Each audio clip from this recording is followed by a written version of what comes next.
ప్రభునందు ప్రియమైన దేవుని బిడ్డారా, ప్రియమైన సంగమా, మీకందరికీ యేసయ్య పరిశుద్ధ నామంలో శుభాలు తెలియజేస్తున్నాను. 28వ ఎపిసోడ్లోకి మిమ్మల్ని అందరినీ కూడా ఈ ప్రత్యక్ష గుడారం బైబిల్ క్లాస్కి మిమ్మల్ని అందరినీ కూడా ప్రేమపూర్వకంగా యేసయ్య నామంలో ఆహ్వానిస్తున్నాను. ప్రేక్షకులు వీక్షకులు కూడా దయతో మీరు గమనించాలని కోరుతున్నాను. మీకు సమయం దేవుడు మనకిచ్చాడు కనుక మనమందరం కూడా మీ పరిశుద్ధ గ్రంథాలు తెచ్చుకుందాం. మీ యొక్క కుటుంబాలతో కూడా టీవీ ముందు కూర్చుని దేవుని యొక్క వాక్యం ధ్యానిస్తూ దేవుని యొక్క వాక్యం వింటూ మనము ఆశీర్వాదాలు పొందుకుందాం. దయతో మీరందరూ కూడా మీ పరిశుద్ధ గ్రంథాలు తెచ్చుకొని టీవీ ముందు కూర్చోవలసిందిగా మనం చేస్తున్నాను. ప్రార్థనలో ఏకీపిద్దామండి. పరిశుద్ధాత్మ దేవుని సహాయం కోరుకుంటూ, ఆయన పరిశుద్ధాత్మ అభిషేకం కోరుకుంటూ, పరిశుద్ధాత్మ జ్ఞానము కోరుకుంటూ మనం ప్రార్థన చేద్దాం. ప్రార్థనలో అందరూ ఏకీపించాలని కోరుతున్నాను. ప్రార్థన చేద్దాం. ప్రేమగల తండ్రి, పరిశుద్ధుడా, మహోన్నతుడా, నీకు వందనములు, స్తుతులు, స్తోత్రములు. యేసుక్రీస్తు పరిశుద్ధ శక్తిగల నామములో నేను స్తుతిస్తూ నేను గణపరుస్తున్న మా పరమ తండ్రి నీకు వందనములు. ప్రత్యక్ష గుడారము అనేటువంటి అంశంలో ప్రభువా 28వ ఎపిసోడ్కి మమ్మల్ని తీసుకొచ్చినందుకే వందనములు, స్తుతులు, స్తోత్రములు. నీ వాక్యములో ఉన్నటువంటి సత్యములను మేము అర్థం చేసుకుని నీ మర్మములు తెలుసుకొని ఆత్మీయంగా ఎదుగుటకు ప్రభు మమ్మల్ని నీవు జ్ఞాపకము చేసుకోమని వేడుకుంటూ ఉన్నాము. మా సంఘాన్ని జ్ఞాపకం చేసుకోమని వేడుకుంటూ ఉన్నాము. ప్రేక్షకులను వీక్షకులను జ్ఞాపకం చేసుకోమని వేడుకుంటూ ఉన్నాము. ఉదయకాల సమయంలో మాతో మాట్లాడమని నేను స్తుతించుకుంటూ గణపరచుకుంటూ నీ దాసును మరుగు చేసి నీవు మాట్లాడమని యేసయ్య నామములు అడుగుచున్నాము తండ్రి. ఆమేన్. హల్లెలూయా. ప్రియమైన దేవుని బిడ్డలారా, మరొకసారి మీకు అందరూ కూడా యేసయ్య నామములో శుభాలు తెలియజేస్తున్నాను. ఈ యొక్క బైబిల్ క్లాస్కు, ప్రత్యక్ష గుడారం బైబిల్ క్లాస్కు మిమ్మల్ని ఆహ్వానిస్తున్నాను. మీరు అనుకోవచ్చు, ఏంటి పాస్టర్ గారు ప్రత్యక్ష గుడారము అనేటువంటి ఆ సబ్జెక్టు చెప్తూ ఆ అంశము విడిచిపెట్టి వేరే మాట్లాడుచున్నాడు అనేటువంటి ఒక అంశము లేక అలాంటి తలంపు మీకు ఉండవచ్చు.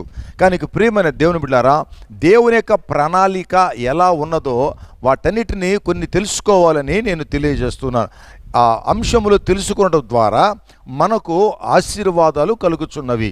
కనుక పాత నిబంధన అంతా కూడాను దేవుని యొక్క ప్రణాళికలో మోషే ద్వారా ఆ ప్రజలకు ఇవ్వబడినప్పుడు కొన్ని ప్రాముఖ్యమైన విషయాలు మోషే వారికి తెలియజేశాడు. ఆ విషయాలు మళ్ళీ నేను చెప్పదలుచుకుంటున్నాను. ఎందుకంటే ప్రతి ఎపిసోడ్లో కూడా ఆ ఉపోద్ఘాతం ముందు చెప్తే గాన ఒకవేళ వెనక చిక్కి వింటున్నటువంటి ప్రేక్షకులు వీక్షకులు మన సంఘస్థులు కొద్దిగా అర్థం చేసుకుంటారని ముందు జరిగినటువంటి విషయాలలో తెలుసుకొని ఇప్పుడు జరిగేటువంటి వాక్యములో వారు ముందుగా ప్రోత్సహించబడగలరు కానీ నేను జ్ఞాపకం చేస్తున్నాను. అందుకోసం చెప్తున్నాను. మోషే ప్రాముఖ్యంగా ఇశ్రాయేలు ప్రజలకు 5 విషయాలు తెలియజేశాడు. మొదటి విషయము ధర్మశాస్త్రం. ధర్మశాస్త్రము ఇశ్రాయేలు ప్రజల యొక్క జీవితాన్ని ప్రభావితము చేసేటువంటి ధర్మశాస్త్రం. ఈ ధర్మశాస్త్రము ద్వారా దేవుడు వారి జీవితాలను ప్రభావితం చేసి వారు దేవునికి విధేయులై జీవించాలని ఉద్దేశంతో దేవుడు మోషే ద్వారా వారికి ధర్మశాస్త్రము ఇచ్చాడు. రెండవది ఏంటంటే యాజకత్వము. అనగా దేవుడు యాజకుల ద్వారా ఆరాధనలు అందుకునడానికి ఆయన ఒక ప్రణాళిక, ఒక ప్లాన్ ఆయన వేసుకున్నాడు. ఆ ప్లాన్ ప్రకారము మోషేకు తెలియజేశాడు. మోషే తన ప్రజలకు తెలియజేశాడు. యాజకులు దేవుని సన్నిధిలో నిలుచుని ప్రజల పక్షముగా యాజకులు దేవునికి మొరపెట్టుకోవాలి, విన్నపములు తెలియజేయాలి. అలాగే దేవుని తరపున ప్రజల మధ్యలో నిల్చొని ప్రజలకు న్యాయం చెప్పాలి, లేక ప్రజలకు దేవుని యొక్క ఆశీర్వాదాలు తెలియచేయాలి. దేవునికిని మానవునికిని మధ్యలో ఒక మధ్యవర్తిత్వము అనేటువంటిది అక్కడ ఉండాలి అనేటువంటి ఉద్దేశము దేవుడు కలిగి ఉన్నట్లుగా ఇక్కడ మనకు తెలియజేయబడుతుంది. కనుక ఈ యాజకత్వం అనేది ఇది తాత్కాలికమైనది కాదు. ఈ యాజకత్వం అనేది అది శాశ్వతమైనది అని చెప్పడానికి దేవుడు ముందుగానే తన ప్రజలకు యాజకత్వాన్ని ఆయన ఉపోద్ఘాతకంగా లేకపోతే అది ఒక ఎగ్జాంపుల్గా ఆయన వారికి తెలియజేశాడు. యాజకత్వము అనేది నీకు నాకు మధ్యలో ఉండాలి. తర్వాత కాలంలో ఆ యాజకత్వము ఎలా ఉందో, ఎలా నిత్యత్వమైనదో, నిత్యమైన యాజకత్వం ఎలా అయినదో, ఆ యాజకత్వం ద్వారా ప్రజలందరూ ఎలా దీవించబడ్డారో అనేది నూతన నిబంధనకు వచ్చేసరికి అప్పుడు మనకు అర్థమైంది. అప్పటి వరకు ఇశ్రాయేలు ప్రజలు లేవి వంశములో నుంచి మాత్రమే యాజకులు ఉండాలి, వారు మాత్రమే ప్రధాన యాజకుడు ఎన్నిక చేయబడాలి, వారి ద్వారానే ఇశ్రాయేలు ప్రజలకు అందరికి కూడా దీవెనలు దేవుని దగ్గర నుంచి తీసుకుని రావాలి అనేటువంటి ఉద్దేశము కలిగి ఉన్నారు. అయితే ఎప్పుడైతే యేసుక్రీస్తు ప్రభుగా ఆయన ఈ లోకానికి వచ్చి నిత్యమైన యాజకత్వాన్ని కలిగి ఉన్నాడో అప్పుడు ప్రజలందరికీ, ప్రపంచంలో ఉన్న ప్రతి వ్యక్తికి ఆయన నిత్య యాజకుడిగా ఉండడం జరుగుతుంది. అందుకనే ఆయన మెల్కీసెదెకు అనేటువంటి నామకరణం ద్వారా, మెల్కీసెదెకు అనేటువంటి ఆయనకు ప్రచురణంగా యేసుక్రీస్తు ప్రభు ఈ లోకానికి వచ్చాడు అనేటువంటిది మనం తెలుసుకుంటున్నాం. హెబ్రీ రాసిన పత్రికలో అవన్నీ కనిపిస్తాయి.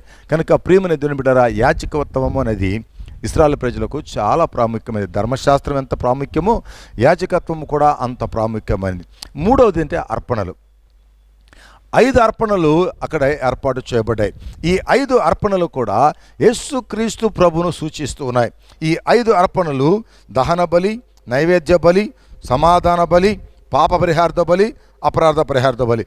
ఈ 5 బలులు యేసుక్రీస్తు ప్రభువు తన ప్రజల పక్షముగా చేసినటువంటి సంపూర్ణమైనటువంటి అర్పణకు ముందుగా సూచించబడ్డాయి. కనుక ప్రియమైన దేవుని బిడ్డలారా, అర్పణలు అంటే ఏదో వాళ్ళు చేశారని కాదు, ఇవన్నీ కూడా యేసుక్రీస్తు ప్రభు చేసి ముగించేశాడు. కనుక ఒకే ఒక అర్పణగా తన్ను తాను దేవునికి సమర్పించుకుంటున్నప్పుడు ఇవన్నీ కూడా ధర్మశాస్త్రం ముగించేశాడు, యాజకత్వం ముగించేశాడు, అర్పణలు కూడా ముగించేశాడు. అలాగే ఇప్పుడు పండుగలు అనేటువంటిది చాలా ప్రాముఖ్యం. మొదటి ధర్మశాస్త్రము, రెండవది యాజకత్వము, మూడవది అర్పణలు, నాలుగవది పండుగలు, ఫెస్టివల్స్. ఈ ఫెస్టివల్స్ అనేది ఈ యొక్క 3 పండుగలు, పస్కా పండుగ లేక పులిని రొట్టెల పండుగ లేకపోతే పొంగని రొట్టెల పండుగ, వారముల పండుగ, పెంతుకోస్తు పండుగ రెండవది, మూడవది పర్ణశాల పండుగ లేక గుడారాల పండుగ లేక ఫల సంగ్రహపు పండుగ. ఇలాగా 3 పండుగలు మనకు పరిచయం చేశాడు మోషే తన ప్రజలకు. నేను జ్ఞాపకం చేస్తున్నాను. మొదటిది పస్కా పండుగ. ఈ పస్కా పండుగ మొదటి నెల, యూదులకు మొదటి నెల అయినటువంటి నిస్సాను మాసంలో, అనగా మనకు వచ్చేసరికి మార్చి ఏప్రిల్ మధ్యలో ఉన్నటువంటి పండుగ, అనగా మార్చి 15 రోజులు, ఏప్రిల్ 15 రోజులు కలిపి ఒక నెలగా అక్కడ చెప్పబడింది. అలాగే మరి వారముల పండుగ ఎలా వస్తుందంటే, వారముల పండుగ జూన్ మధ్యలో వస్తుంది. అనగా మే 15 రోజులు, జూన్ 15 రోజులు కలిసి వాళ్ళకి సివాన్ అనేటువంటి మాసము వారికి వస్తుంది. ఈ యొక్క వారముల పండుగ, పెంతుకోస్తు పండుగ మే జూన్ మధ్యలో వారికి వస్తుంది. మూడవది పర్ణశాల పండుగ, గుడారాల పండుగ లేక ఫల సంగ్రహ పండుగ వాళ్ళకి సెప్టెంబర్, అక్టోబర్ మధ్యలో వస్తుంది. అది టిష్రీ అనేటువంటి నెలలో వాళ్ళకు వస్తుంది. కనుక ఇక్కడ మరి సెప్టెంబర్ 15 రోజులు, అక్టోబర్ 15 రోజులు కలిపి వాళ్ళకి టిష్రీ అనేటువంటి మాసంగా లెక్కించబడుతుంది. కనుక ప్రియమైన దేవుని బిడ్డలారా, ఈ 3 పండుగలు 3 నెలల్లో వస్తున్నట్టుగా మనం చూస్తున్నాం. మొదటిది నిస్సాన్ మాసంలో వస్తుంది, రెండవది సివాన్ మాసంలో వస్తుంది, మూడవది టిష్రీ మాసంలో వస్తుంది అనేటువంటి విషయం మనం జ్ఞాపకం చేసుకుంటున్నాం. మొదటి పండుగ పస్కా పండుగ 2 కలిసి ఒక జోడుగా వెళ్తుంది అన్నమాట. అదేంటంటే రక్షణ, పరిశుద్ధత అనేది ఈ పస్కా పండుగలో మనం చూస్తాం. పస్కా పండుగ పులియని రొట్టెల పండుగ, పొంగని రొట్టెల పండుగ ఈ యొక్క రక్షణ, పరిశుద్ధత అనే దాన్ని కలిసి చెబుతుంది. రెండవ పండుగ ఏంటి? రెండవ పండుగ వారముల పండుగ లేక పెంతుకోస్తు పండుగ. ఈ వారముల పండుగ లేకపోతే పెంతుకోస్తుల పండుగ ఏంటంటే సంఘము మరియు పరిశుద్ధాత్మదేవుడు 2 అర్థాలు ఇచ్చేటువంటి ఈ యొక్క పెంతుకోస్తు పండుగ లేక వారముల పండుగ. ముందుట పస్కా పండుగ రక్షణ, పరిశుద్ధత ఎలాగా కలిసి ఉంటాయో అలాగే సంఘము పరిశుద్ధాత్మదేవుడు కలిసి ఉంటారు. కనుక ఈ పెంతుకోస్తుల పండగ లేకపోతే వారముల పండగ పరిశుద్ధాత్మ దేవునితో సంఘము కలిసి ఆయన యొక్క ప్రణాళికను కొనసాగిస్తూ రక్షణ విషయంలో అనేకులకు సువార్త ప్రకటిస్తూ పరిశుద్ధాత్మ దేవుని కార్యములు జరిగిస్తూ ఆయనకు మహిమకరంగా ఉండేటువంటి విధానంలో ఈ యొక్క పెంతుకోస్తు పండగ లేక వారముల పండగ కొనసాగుతూ ఉంది. అది దాని యొక్క అర్థం. అది మూడవది మనకు తెలిసిన విషయమే. మూడవది పర్ణశాల పండగ, గుడారాల పండగ. ఈ మూడవది ఏంటంటే సంఘము ఎత్తబడేటువంటి సమయంలో చివరిగా సంఘము దేవుని సన్నిధికి వెళ్ళేటువంటి పరిస్థితుల్లో కనుక అక్కడ ఆ విషయాలు చెప్పబడ్డాయి. ప్రియమైన దేవుని బిడ్డలారా, నేను జ్ఞాపకం చేస్తున్నాను, ఈ పస్కా పండుగ, పులిన రొట్టెల పండుగ, పొంగని రొట్టెల పండుగ గురించి మనము అనేక వచనాలు చూస్తున్నాం. ఈరోజు నిర్గమకాండము 13వ అధ్యాయము 5వ వచనం నుంచి నేను చదువుతా ఉన్నాను. నిర్గమకాండము 13వ అధ్యాయము 5వ వచనం నుంచి, యెహోవా నీకిచ్చేదనని నీ పితరులతో ప్రమాణము చేసినట్లు కనానీయులకు, హిత్తీయులకు, అమోరీయులకు, హివ్వీయులకు, యెబూసీయులకు నివాస స్థానమైండు పాలు తేనెలు ప్రవహించు దేశమునకు నిన్ను రప్పించిన తర్వాత నీవు ఈ ఆచారమును ఈ నెలలోనే జరుపుకొనవలెను. 7 దినములు నీవు పులియని రొట్టెలను తినవలెను. 7వ దినమున యెహోవా పండుగ ఆచరింపవలను. పులియని వాటినే 7 దినములు తినవలెను. పులిసినదేదియు నీ యొద్ద కనబడకూడదు. నీ ప్రాంతములన్నిటిలోనూ పొంగినదేదియు నీ యొద్ద కనబడకూడదు. మరియు ఆ దినమున నీవు నేను ఐగుప్తులో నుండి వచ్చినప్పుడు యెహోవా నాకు చేసిన దాని నిమిత్తము పొంగని రొట్టెలను తినుచున్నానని నీ కుమారునికి తెలియచెప్పవలెను. హల్లెలూయా. ప్రియమైన దేవుని బిడ్డలారా, ఒక కట్టడ, ఒక పద్ధతి ఇక్కడ దేవుడు తెలియజేస్తున్నాడు. పులియని రొట్టెలు ఎందుకు తినాలి, పొంగని రొట్టెలను ఎందుకు తినాలి అని చెప్తే ఇక వారు కుమారులు వాళ్ళ పిల్లలకు వారు చెప్పాలట, సాక్ష్యం చెప్పాలట. ఆమేన్. సాక్ష్యం చెప్పాలట. ఏంటి ఆ సాక్ష్యం అంటే, ఇదిగో ఐగుప్తు దేశంలో మేము మా పితరులందరూ కూడా దాసులుగా అమ్మబడి దాసులుగా ఉన్నప్పుడు దేవాది దేవుడు ఆయన కృపచేత మమ్మల్ని అందరూ కూడా విడిపించాడు. మోషే నాయకత్వం ద్వారా దేవుడు మమ్మలను విడిపించాడు. ఒక గొర్రెపిల్ల రక్తాన్ని గుమ్మానికి పోయమన్నాడు. ఆ రాత్రి నేను విడుదల చేస్తానని చెప్పాడు. కనుక మేము విడుదల పొందినటువంటి దేవుని ప్రజలము. ఆమెన్. హల్లెలూయా. మేము విడుదల పొందినటువంటి, we are delivered people from the hand of God. దేవుని యొక్క హస్తము ద్వారా మేము విడిపించబడ్డాం. We are delivered. యేసుక్రీస్తు పరిశుద్ధ శక్తిగల నామములో మనమందరము కూడా ప్రియమైన దేవుని బిడ్డలారా ఈ పాపం నుంచి విడిపించబడ్డాం, పాప శాపం నుంచి విడిపించబడ్డాం, మరణం నుంచి విడిపించబడ్డాం. ఇదిగో దేవుని యొక్క రక్తము ద్వారా మనము సంపూర్ణ రక్షణ కలిగి ఉన్నాం. కాబట్టి మనము మన పిల్లలకు మన సాక్ష్యం తెలియజేయాలి. ఆ రోజు వాళ్ళు ఐగుప్తు దేశంలో నుంచి విడుదల గురించి సాక్ష్యం చెప్తూ ఉంటే ఈరోజు మనము మన పిల్లలకు మనం ఎలా రక్షింపబడ్డామో సాక్ష్యం చెప్పాలట. ఏంటి, ఎందుకు మమ్మల్ని గుడికి తీసుకెళ్తున్నావు, ఎందుకు మీరు రొట్టె ద్రాక్షరసం తీసుకుంటున్నారు, ఎందుకు మీరు ఈ రీతిగా ఉంటున్నారు అని మీ పిల్లలు మీకు ప్రశ్న వేస్తే ఆ ప్రశ్నకు సమాధానంగా మీరు మీ జీవితాన్ని సాక్ష్యముగా మార్చుకోవాలి. ఆమేన్. హల్లెలూయా. ప్రియమైన దేవుని బిడ్డలకు రాయబడిన మాట ఏంటంటే, మరియు ఆ దినమున నీవు నేను ఐగుప్తులో నుండి వచ్చినప్పుడు యెహోవా నాకు చేసిన దాని నిమిత్తము పొంగని రొట్టెలను తినుచున్నానని నీ కుమారునికి తెలియచెప్పవలను. You shall tell your son on the day, it is because of what the lord did for me when I came out of Egypt. నేను ఐగుప్తు దేశంలో నుంచి వచ్చినప్పుడు నా దేవుడు నాకు ఏమి చేశాడో దానిని బట్టి ఈరోజు నేను ఈ పులిని రొట్టెలు తింటున్నా, ఈ పొంగని రొట్టెలు తింటున్నా. That is our faith and testimony.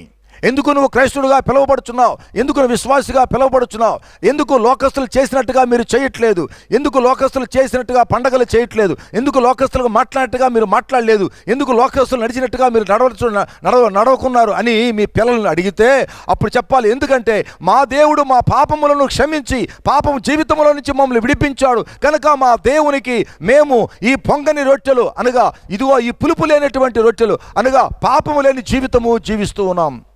పాపము చేయకుండా ఉండటకు మేము జీవిస్తున్నాం. కారణం ఏంటంటే మా పాపములు యేసు క్షమించాడు గనుక మేము మా జీవితంలో ఈ రీతిగా మీకు సాక్షులుగా నిలబడుతున్నాం. ప్రియమైన దేవుని బిడ్డారా, నిజంగా ఈరోజు ప్రతి క్రైస్తవుడు, ప్రతి విశ్వాసి తన కుటుంబానికి ఒక సాక్షార్థముగా, ఒక మార్గదర్శిగా ఉంటున్నారా? ఎవరో ఒకళ్ళు మార్గదర్శకంగా ఉండాలని కోరుకుంటున్నారా? లేకపోతే మీ యొక్క సంఘ పెద్దలు, లేకపోతే మీ సంఘ కాపరి మార్గదర్శకంగా ఉండాలని కోరుతున్నారా? మీరు మార్గదర్శకులుగా ఉండరా? మీ పిల్లలకు మీరు సాక్ష్యం చెప్పలేరా? మిమ్మల్ని బట్టి మీ పిల్లలు మారు మనసు పొందరా? మీరు చేసేటువంటి కార్యాలను బట్టి దేవుని యందు మీరు భయభక్తులు కలిగిన జీవితాలు జీవించుచున్న దాన్ని బట్టి మీ పిల్లలు దేవుని యందు భయభక్తులు ఉంచరా? అనగా పాస్టర్ గారు మాత్రమే మార్గదర్శ, పాస్టర్ గారు మాత్రమే సాక్షా దేవునికి, మీరు ఇతర సాక్షులు కాదా? యేసుక్రీస్తు ప్రభు చెప్తున్నాడు, మీరే నాకు సాక్షులు అని చెప్తున్నారు. కనుక మన కుటుంబానికి తల్లి తండ్రి మనమే సాక్షులం. కనుక మనము మన జీవితాల ద్వారా దేవునికి మహిమకరంగా జీవిస్తున్నప్పుడు మన పిల్లలు కూడా దేవునందు పరిశుద్ధులుగా జీవించుటకు వారు ఎటువంటి ఆటంకము లేకుండా ఉంటారు. కనుక మనమే మన జీవితాల్లో మన పిల్లలకు మార్గదర్శకులమై ఉన్నాము. నువ్వు ఉదయాన్నే 5 గంటలు నువ్వు లేస్తే, 4 గంటలు లేస్తే నీ పిల్లలు వారు కూడా 4 గంటలు లేస్తారు ఇంకొద్ది సంవత్సరాల్లో, కొద్ది దినాల్లో. ఎందుకంటే వాళ్ళు మీ అడుగు జాడల్లో నడుస్తారు. ఒకవేళ ఇప్పుడు కాకపోవచ్చు గాక వారికి వివాహమైన తర్వాత వారి కుటుంబాలకు వచ్చినప్పుడు మా తల్లిదండ్రులు ఉదయాన్నే 5 గంటలు లేచి మమ్మల్ని మోకాలు పెట్టి మా చేత పాటలు పాడించి ప్రార్థన చేయించి వాక్యం చదివారు అలవాటు మాకుండేది, మా తల్లిదండ్రులకు ఉండేది. మమ్మల్ని ఆ రీతిగా వారు పెంచారు. కాబట్టి మీరు కూడా రండి. ఆ దినము మీ యొక్క సాక్ష్యాన్ని వారు తమ పిల్లలతో పంచుకుంటారు. ప్రియమైన దేవుని బిడ్డలారా, కనుక మన జీవితంలో ఎప్పుడైతే మనము ఈ సాక్ష్యాన్ని పోగొట్టుకుంటామో మన కుటుంబంలో మన పిల్లలు కూడా సాక్ష్యాన్ని పోగొట్టుకొని సాతాను చేతిలో చిక్కుపోయి వారు కీలుబొమ్మలు అయిపోతారు. ప్రియమైన దేవుని బిడ్డలారా, నేను జ్ఞాపకం చేస్తున్నా. అందుకనే ఎందుకయ్యా ఈ పులియని రొట్టెల పండుగ అంటే, అమ్మో దేవుని జ్ఞాపకం చేసుకోవాలి బాబు, ఎలా మర్చిపోతాం దేవుణ్ణి? ఐగుప్తు దేశంలో మేము పడిన బాధ, ఐగుప్తు దేశంలో మేము పడిన శ్రమ ఎలా మర్చిపోతాం? అలా మర్చిపోకుండా గుర్తు తెచ్చుకున్నటకే ఈ పులిని రొట్టెల పండుగ ప్రభు ఏర్పాటు చేశాడయ్యా. So every year we have to remember the deliverance of God by doing these rituals. పులిని రొట్టెలు చేసుకోవాలి, పులిని రొట్టెలు తినాలి. ఒక రోజు కాదు, 7 రోజులు తినాలి. ఈ 7 రోజులు ఏ పులుపు అనేది ముట్టకూడదు. ఎందుకు ముట్టకూడదు అంటే ఆ రోజు దేవుడు మమ్మల్ని విడిపించాడు అని సాక్ష్యం చెప్పుటకు. ప్రియమైన దేవుని బిడ్డలారా, నేను జ్ఞాపకం చేస్తున్నా, మన జీవిత సాక్ష్యము ద్వారా మన పిల్లలు దేవునందు భయము కలిగి, దేవునందు విశ్వాసము కలిగి జీవించుటకు మనమే మార్గదర్శకులై ఉండాలి. మనము సరిగా జీవించకుండా, మనము సరిగా దేవునందు భయభక్తులు కలిగి ఉండకుండా, మనము సరిగా ప్రార్థన జీవితము జీవించకుండా, సరిగా మనము దేవుని మందిరానికి వెళ్ళకుండా ఉంటే నీ పిల్లలు కూడా రేపొద్దున దేవుని మందిరానికి రావడానికి ఇష్టపడరు. నువ్వు ముందు నిద్రలు వేయాలి. ఈరోజు పరిశుద్ధమైన దినం, ప్రభు దినం, దేవుని ఆరాధించే దినం. లేవండి, మనకు సమయం అయిపోయింది, లేండి ప్రార్థన చేయండి, త్వరగా స్నానం చేయండి, త్వరగా బట్టలు వేసుకొని మన దేవుని మందిరానికి వెళ్ళాలి అనేటువంటి ఆతృత కలిగి నీవు ఎప్పుడైతే నీ కుటుంబానికి నువ్వు బోధిస్తావో, నీ కుటుంబానికి నువ్వు నేర్పుతావో, నీ పిల్లలు కూడా అలాగా దేవుని భయభక్తులకి కలిగి పెరుగుతారు. ప్రియమైన దేవుని బిడ్డలారా, కనుక ఇక్కడ చెప్పబడిన మాట అంటే, మీరు పొంగని రొట్టెలు తిన ఐగుప్తులో నుండి వచ్చినప్పుడు యెహోవా నాకు చేసిన దాని నిమిత్తము, what God has done to my life, నా జీవితంలో ఆయన ఏం చేశాడో, that is the experience with the lord Jesus Christ. You have to testify your personal salvation, the experience of personal salvation you have to tell to your children. That is your testimony, personal testimony to your children. నీవు నీ పిల్లలకు నా దేవుడు నాకు నా జీవితంలో ఏమి చేసానో దానిని బట్టి ఈరోజు నేను సాక్ష్యం చెప్తున్నాను అని చెప్పాలి. నువ్వు అసలు సాక్ష్యం అంటే తెలియదు, రక్షణ అంటే తెలియదు, పాప క్షమాపణ అంటే తెలియదు, మందిరం అంటే తెలియదు, దేవునితో సహవాసం అంటే తెలియదు, రొట్టె ద్రాక్షరసం అంటే తెలియదు. ఏ సాక్ష్యం చెప్తావు నువ్వు? నీ పిల్లలకు ఏ సాక్ష్యం చెప్పి ప్రభువులో నీకు నడిపిస్తావు నువ్వు? ఇది ఖచ్చితంగా రాయబడిన మాట ఏంటంటే, యెహోవా నాకు చేసిన దాని నిమిత్తము పొంగని రొట్టెలను తినుచున్నానని నీ కుమారునికి తెలియచెప్పవలెను. నువ్వు చెప్పాలట, నేను చెప్పాలి, ప్రతి విశ్వాసి చెప్పాలి, తన పిల్లలకు చెప్పాలి, కుటుంబానికి చెప్పాలి. ఏమని చెప్పాలి? దేవుడు నాకు ఏమి చేశాడో. ఏం చేశాడండి? ఏం చేశాడా దేవుడు నీకు? ఏం చేశాడు? ఏం చేయలే. ఇంకేం చేయకపోతే ఏం సాక్ష్యం చెప్తావు నువ్వు? కానీ ఇక్కడ రాయబడిన మాట అంటే, దేవుడు నాకు ఏమి చేశాడో దాని నిమిత్తము నేను ఈ పులిని రొట్టెలు తింటూ ఉన్నా. వాళ్ళకు ఒక కారణం ఉందండి. వాళ్ళ జీవితంలో ఒక క్రమమైన పద్ధతిలో నడిపించబడటానికి వాళ్ళకు ఒక కారణం ఉంది. మరి ఈరోజు నువ్వు యేసుక్రీస్తుని విశ్వాసం ఉంచావు కదా, ఆ విశ్వాస జీవితంలో నీవు ఈ రీతిగా నడుచుకోవడానికి కారణం ఏంటి? నువ్వు పరిశుద్ధంగా ఉండడానికి కారణం ఏంటి? నీవు నీతియుక్తమైన జీవితము జీవించుటకు కారణం ఏంటి? దేవునందు భయభక్తులు కలిగి ఆయన త్రోవలలో నువ్వు నడుచుకోవడానికి కారణం ఏంటి? ఉందా? కారణం ఉందా? కారణం లేకుండా నువ్వు క్రైస్తుడు అయిపోయావా? కారణం లేకుండా నువ్వు విశ్వాసం అయిపోయావా? కారణం లేకుండా నువ్వు మందిరానికి వస్తున్నావా? ఎందుకు వస్తున్నావు కూడా తెలియదా? ప్రియమైన దేవుని బిడ్డారా, దేవుని యొక్క వాక్యంలో నీవు తప్పనిసరిగా, నేను తప్పనిసరిగా మన జీవితంలో ఉత్తమమైనటువంటి సాక్ష్య జీవితము మనము జీవించాలి అని ఈ వాక్యం ద్వారా మనము హెచ్చరింపబడుతున్నాం. పరిశుద్ధాత్మ దేవుడు మాట్లాడును గాక. హల్లెలూయా, ప్రైజ్ ది లార్డ్. అవును ప్రియమైన దేవుని బిడ్డారా, మన జీవితంలో ఇదిగో దేవుడు నాకు చేసిన దానిని బట్టి నేను ఈరోజు ఈ యొక్క కార్యము చేస్తున్నాను. నువ్వు తెలుసుకోవడం మాత్రమే కాదు, నీవు నీ పిల్లలకు దాన్ని సరిగా చెప్పాలి, సాక్షిగా నిలబడాలి. ఎంతమంది సాక్షిగా నిలబడతారు? తండ్రి, తల్లి, అమ్మ, చెల్లి, ఏ రీతిగా నువ్వు సాక్షిగా నిలబడుతున్నావు? నీ కుటుంబానికి, నీ పిల్లలకు ఏ రీతిగా నువ్వు సాక్ష్యం చెప్తున్నావు? ఏ రీతిగా నువ్వు సాక్షిగా నిలబడాలని ఆశపడుతున్నావు? కనుక నిర్గమకాండము మనం 13వ అధ్యాయము 5వ వచనం నుంచి మనం చదివితే అందులో ఎలాగా పులిని రొట్టెల పండుగ దేవుడు ప్రవేశపెట్టాడు. ఆ ప్రవేశపెట్టినప్పుడు పొంగని రొట్టెలు ఎందుకు తింటున్నావు అని పిల్లలు అడిగితే ఏ రీతిగా తల్లిదండ్రులు సాక్ష్యం చెప్పాలో అక్కడ వ్రాయబడి ఉంది. అనగా ప్రతి విశ్వాసి దేవునికి సాక్షులుగా ఉండాలి అనేది కనిపిస్తుంది కదా. ఏ విడుదలైతే మీ జీవితంలో పొందారో దానికి మీరు సాక్షులుగా ఉండాలి అనేటువంటి విషయం కనబడుతుంది కదా. దేవుడు మన జీవితాల్లో ఏ గొప్ప కార్యం చేశాడో ఆ కార్యం గురించి సాక్ష్యం చెప్పాలని కనబడుతుంది కదా. కనుక మనం మొట్టమొదటిగా మన కుటుంబానికి మనమే సాక్ష్యముగా ఉండాలని, సాక్షులుగా ఉండాలని ప్రభువాక్యం చెబుతుంది కదా. అలాంటప్పుడు ఎవరో పాస్టర్ గారు సాక్ష్యం బాగుందో, లేకపోతే ఇంకొక బ్రదర్ సాక్ష్యం బాగుందో, లేకపోతే ఇంకొక సిస్టర్ సాక్ష్యం బాగుందో అది కాదు, నీ సాక్ష్యం బాగుండాలి. జీవితం, నీ కుటుంబ జీవితంలో నీ యొక్క సాక్ష్యం బాగుండాలి. పక్కన వాళ్ళు సాక్ష్యం బాగున్నా బాగలేకపోయినా, ఇతరుల సాక్ష్యము ఎన్ని ఉన్నా మది సాక్ష్యమే మిన్న అంటాడు. ఇతరుల సాక్ష్యాలు ఎన్నో ఉండని, అది దాంతో మనకు సంబంధం లేదు. ఆ సాక్ష్యాలతో మనకు వచ్చేటువంటి లాభం ఏం లేదు. నీ యొక్క జీవితంలో నీవు దేవునికి సాక్షిగా మారకపోతే నువ్వే నష్టపోతావు. వాళ్ళకే వాళ్ళు బాగుంటుంది, ఎందుకంటే వాళ్ళ సాక్ష్యాలు బాగున్నాయి, వాళ్ళు బాగా హ్యాపీగా ఉంటారు, దేవుడు వాళ్ళని ఆశ్రయిస్తుంటారు. కానీ నా సాక్ష్యముగా నాకు లేకపోతే, నేను దేవునికి సాక్షిగా లేకపోతే నేనే నష్టపోతున్నాను, నా కుటుంబం నష్టపోతుంది. కనుక ఉదయం లేచి మన పిల్లల విషయమై తల్లిదండ్రులు ఒక బాధ్యత కలిగినటువంటి తల్లిదండ్రులుగా, దేవునిని ఎరిగినట్టి తల్లిదండ్రులుగా, దేవుని యందు అనుభవం కలిగినటువంటి, ఆయనతో సహవాసము కలిగినటువంటి తల్లిదండ్రులుగా మనం ఉండాలి. మనం చేసేటువంటి ప్రతి పని కూడా ఒక సాక్ష్యంగా ఉండాలి. మన పిల్లలకు మనం మార్గదర్శులుగా ఉండాలని ఈ వాక్యం ద్వారా మనం తెలుసుకుంటున్నాం. అలాగే ఇంకో వాక్యం చదువుతున్నాను, అదేంటంటే 34వ అధ్యాయము నిర్గమకాండము 18వ వచనం.